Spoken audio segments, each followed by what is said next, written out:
first met Connie and John about 4 years ago when I was working for Home Instead. All I had to do was go to the end of my driveway and I could see their house straight down. John was always quiet and didn't have much to say, but every once in a while he would say something funny and it would surprise me. John was always polite. When I would fill his coffee cup, he always responded, "You're a good woman." Eventually I would answer him and say, "You're a good man." He often said that he was a man. John remembered so much that he had done in his life, and it was important to him that he was still that man, strong and family provider. John stayed quiet and calm in his disease. That is not always the way. God gifted the Delaney family, keeping John an easy person to take care of. Connie took great care of John, and I believe that is what kept John alive to the age of 94. Sometimes I would be working and I could hear John calling Connie's name. When Connie responded, John would ask if she was okay. And that was just his way of being assured that Connie was nearby. I loved it when Connie read to John. She picked a book that had like 800 pages or more. But John was always attentive to Connie. Sometimes Connie would pause when reading because she needed to edit and cut out some parts that were inappropriate, and I would laugh to myself. When I would leave and say goodbye, John, even if he was napping, would always say goodbye. John was a wonderful, kind, and gentle man. God took John the exact day God wanted him. God's time is not our time. Our life is but a second to God. And Connie, when it's your turn, you could be assured that John will be the one there to help you cross over. And I found a nice poem called God's Garden. God looked around his garden and found an empty place. He then looked down upon the earth and saw your tired face. He put his arms around you and lifted you to rest. God's garden must be beautiful. He always takes the best. He knew you were suffering. He knew you were in pain. He knew that you would never get well on earth again. He saw the road was getting rough and the hills were hard to climb. So he closed your weary eyelids and whispered, "Peace be thine." It broke our hearts to lose you, but you didn't go alone, for part of us went with you that day God called you home. The writer is unknown, by the way, but I just fell in love with that poem. Everyone who spoke so far knew that they were going to be speaking, and they blended preparing something and speaking from their heart. But we would be making a mistake if we did not give the opportunity for anyone else who was touched by the spur of the moment to come up and share anything that you would like to about John. Is there anyone who would like to come up and speak? I can do it from here. To me, the short time that I knew him, he was probably the nicest man I ever met. Never, ever complained about anything. And he had reason to complain a few times, but never did. He was remarkable. And the sense of humor, we'd be leaving the house, he might say to Connie, "Well, we're gonna go look for a couple blondes," or something like that. We're on our way to lunch or breakfast, and he always had that sense of humor. Are you thinking of coming up? My mom would be blessed to have you come up.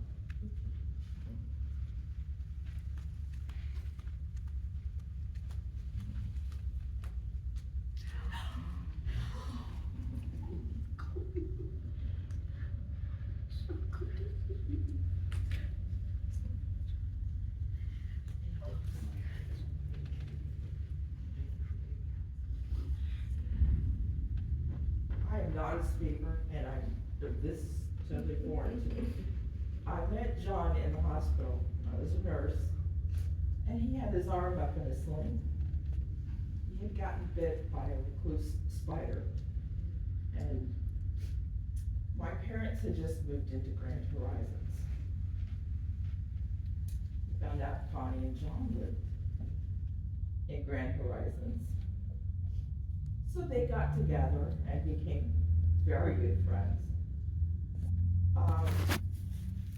Mondays was always barbs because Mom and Dad had to eat with Connie and John. They didn't care for the food as much as they cared for the company. After Mom and Dad passed, well, Connie and I had quilting stuff to do. We did some of that. But John was he was always there. After Mom and Dad passed and Dad had passed, I was invited into the house. Had Thanksgiving dinner with you. I think you were the one that was just a wee little baby, maybe? The older one. Older one, Yeah. okay. Ann and I are in the newspaper together, was on Santa's lap. Yes. I kind of dropped out of everybody's lives. I did move into Mom and Dad's house, and I am part of that neighborhood, but I became a recluse, and threw myself into quilting stuff. But John, every time I would go down the street, I would always look down and see whose car, if Connie was home or not. Even though I did come by, I did see you. You were always in my heart, you and John both. And we spent a lot of time at the airport waiting for this guy. So, anyway, John was very special, so were you. For those of you who don't know who Colleen is, she represents the era that was John and Connie here in Florida. Snowbirds for quite a while, and for those of you who don't know, my parents were the very first ones to move into Grand Horizon. And I remember sitting there looking out the window with my mom and dad, and oh, here comes another trailer. Oh, where are they gonna put that one? And it just slowly filled up to phase 3 now. But Colleen's parents were so close. Barb's is right across the street. It's now RJ Chicken, which has closed. But Barb's was my dad's favorite place. Whether we wanted to go or not, we were going to Barb's. And it was such a part of his life. And sitting there with Colleen's parents. And Colleen's dad was part of the crew that went to Hooters all the time. And it just so, when you walked in that door right now, I just, thank God you came up here to speak, so I knew my mom would love it. So, thank you for being here. As a teacher, I talk to my students all the time, and I work with various grade levels. And I like to ask the students sometimes, has anyone ever asked you, so what, you think you're special? And a lot of the people are like, no. And I'll tell them, you're wrong. And this is aimed at my dad right now, but it affects everybody in this room. And I tell my students, sorry, which one is it? Mackay, I'm gonna be at your school on Monday. Yes, I am. And so I tell the kids, the billions of people who have been born before you, the billions of people who are going to be born after you, there will never, ever, ever be another one of you. So when I think of my dad, John Joseph Delaney was a gift to this world. But that can be applied to every single person in this room. That there will never, ever, ever be another one of you. Many people with your name, maybe they'll perfect cloning someday. but there'll never be another you. So as I tell my students, you are a gift. And for those of you who didn't know our dad as well as we did, he was an incredible gift to this world. And somebody once told me that the word if is the biggest word in the English language. And if my dad did not walk into that diner 72 years ago, we would not be here today. So, it's a couple more. I didn't want to miss my thoughts. So, there are a lot of people who could not be here. And so, it is my privilege to represent their voice while we're here. And before I start, again, thank you, Colleen. Is there anyone else who would like to come up here? Or from your seat, as Bob did? Is there anyone who would like to say anything on behalf of John Delaney?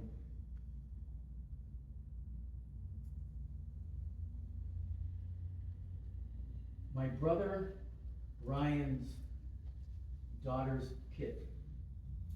This is a letter from the oldest one, Cyrus, speaking for himself and his siblings. Dear great-grandpa Delaney, we are all so sad to hear that you have passed. There are not very many kids that have a great-grandpa, especially you. I talked to the younger kids and asked them about their memories of you. I would like to share. Antonio remembers you with your cute little dog and how happy you both were. Ava would like to say, I know how it feels to lose a dad. I know he is looking down on us and wants us happy and safe. Sonia says, I love you. I remember you being happy and watching us play. You are not gone. You are in my memories.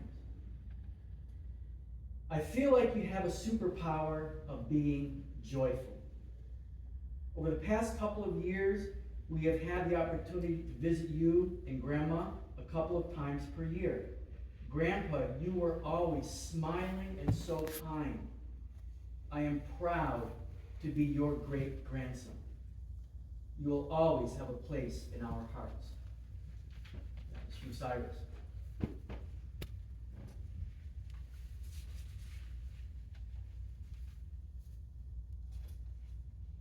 My sister Dawn also couldn't be here, but this is something short that she said about herself and her son Joseph. Joseph said he remembered that Dad was a quiet man, that Ma did most of the talking. He remembers sitting at the table at some mealtime and watching Dad. He said Grandpa chewed his food 42 times before swallowing it. I thought that was funny. And then from Dawn, I remember walking with Dad on his mail route once in Millers Falls, but I don't remember why. I remember that every person he passed smiled at him and waved. He was well liked. I remember him taking me to a gymkhana class a few times. For anyone who doesn't know what that is, it was a horse riding competition sponsored by the 4-H Club. Dad hardly ever cussed, but when the Leopold's horses got loose and came into our yard, upsetting our own horses, Susie and Major, he cussed up a storm. I remember him once having to chase them out of a vegetable garden. He was not happy. My favorite memories of Dad were when he took me horseback riding. He rode Susie, a Palomino crossbreed mare, and I rode Major, our Welsh pony. He wrote a letter to me I have saved for over 45 years. That he wrote to me in response to my thanking him for letting us live with him a year when Vernon was deployed. He was a good man who worked hard to support his family of 12. I wish I could tell him I love him one more time. That was from Dawn. When I was 6 months old, my mom's younger sister, who was 13 years old at the time, carried me into the house. As I grew up, I never experienced a sister bond that my mother and my aunt had. So this is what Angie sent. First she sent it by priority mail, never arrived, even as of yesterday. And so I printed it up for an email. It may sound familiar, but I will read it because Angie wanted me to read it. Written in loving memory of my brother-in-law, John Delaney, his son, Tom Delaney, and his grandson, Roger Simmons. I write this for my beautiful sister, Connie, her children and theirs, with love for all. Angie. This is called Time and Tears. Time is what all of us start life with, but no one knows how much. When we're brought into this world, we are encouraged to cry, creating tears for the very first time, taking our first breath and engaging all our senses in a way we've not known before. We are not aware that our parents also have tears of joy for having been blessed with a child to nurture, teach, and love unconditionally all their lives. Time is endless to us as we grow up. It's exciting, always learning new things and developing our very own personality. Learning what love is, how our actions can have consequences for ourselves and others. As adolescence overtakes us, we're all pretty darn sure we got this. It isn't until we are about 21 or 22 years old that we realize our parents weren't as clueless as we thought. And for all of us, there were tears of confusion, frustration, joy, and sorrow on that sometimes turbulent journey through adolescence. Time gives many of us the opportunity as adults to find that special person, the one that gets us, the one we can't help falling in love with, the one with whom we know we want to spend the rest of our time. They are the one with whom we choose to raise our children, the one that still stays when we are sick, when we are just plain crabby and out of sorts. The one that knows when we need a hug, the one that we have secrets with, the one we laugh with, the one we share our time with, and the one with whom we shed tears of joy, pain, sorrow, and pride. Time is officially defined in seconds, minutes, hours, days, weeks, and years. But we never know when our time will be up. For many, it is much, much too soon, bringing tears of sorrow for anyone that knew that person in any capacity, as family, friend, or acquaintance. We mourn those young lives with tears of an unbearable sorrow, full of questions, no reasonable answers as to why, nothing to comfort us. We must continue on for the people left in our lives, because they will do what they can to help us cope, and they know we are strong. Time will march on longer for some of us, and we can be so grateful for what that longer time has given us. An opportunity to accomplish more in life, to explore more, to love longer and deeper. Perhaps there are grandchildren to love unconditionally, bringing more joyful tears as time marches on. Time is appreciated the most when anyone you have loved had time to spend with you. And if that time was longer than anyone dared to wish for, you are a very rich person. And your tears are a sign that you are eternally grateful for all the time that special person had to share with you. Time is now. Go share your time and tears with your loved ones and friends, and know that you are as important to them as they are to you.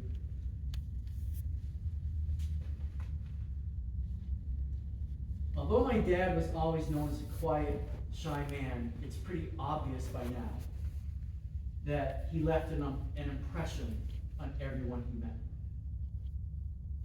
Today we hope that everyone here got to know John J. Delaney just a little bit better, and the amazing story of who he is as a man.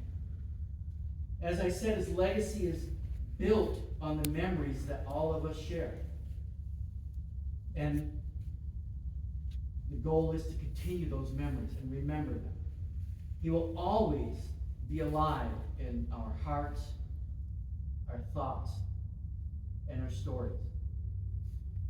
So the plea is, don't ever stop talking about John J. Delaney. Share them with your grandkids. Don't let the world forget who John Joseph Delaney was. For the final speaker of the service, I would like to take you back 72 years and hear from that amazing, cute 17-year-old waitress from Franklin Restaurant. But what it is she would like to say to that shy, humble man one more time can be perfectly heard in the words of her favorite Roberta Flack song. Please close your eyes and step back in time 72 years to imagine these words being said to John at the beginning of a truly amazing love story.